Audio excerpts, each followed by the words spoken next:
Hey landscape designers, I'm Charlene Gray and welcome to Landscape Elevation.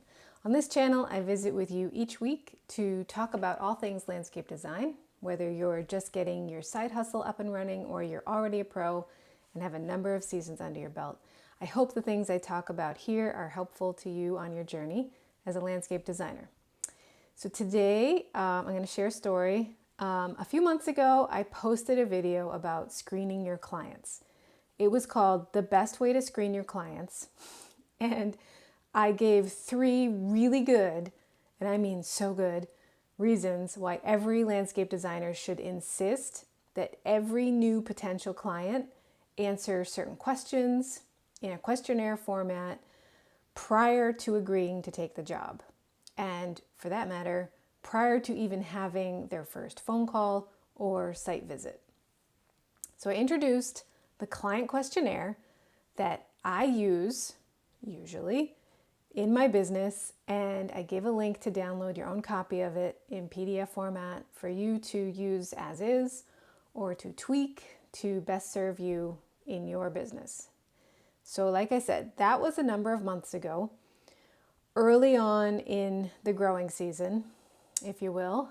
Fast forward to late in the growing season, and for me, I'm in Maine, so I'm talking like mid-October, and a new situation arises for me.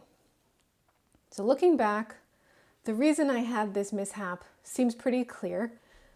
Basically, it was the end of the season, and I was tired. I was off my guard, and while I'm fine now, it was a waste of my time and honestly just an all-around cringy experience and situation. So bottom line up front, I gave too much of my time to a potential client that I didn't pre-screen using my client questionnaire. It was unpaid time, hours that I otherwise would have been putting toward a paying client's project. I did not use my client questionnaire. So, how much time did I waste?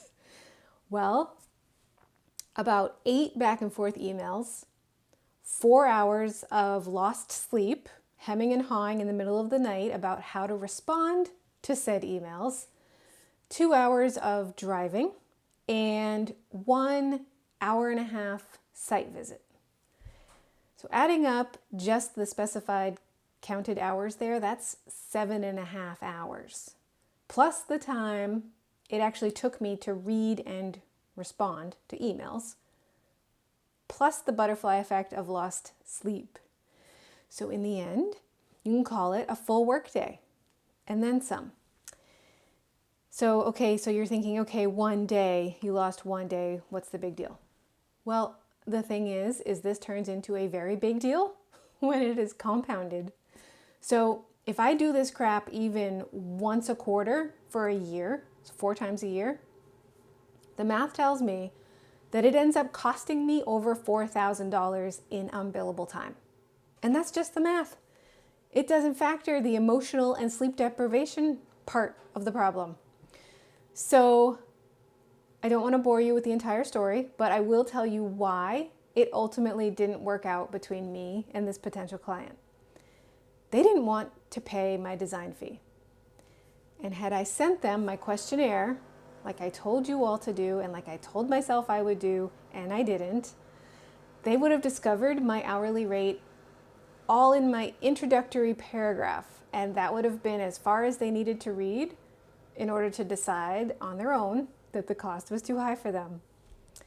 So here I am again asking you to do yourself a favor. Download my client questionnaire PDF. It's free. Unlike what it costs you to give away your time to tire-kicking potential clients.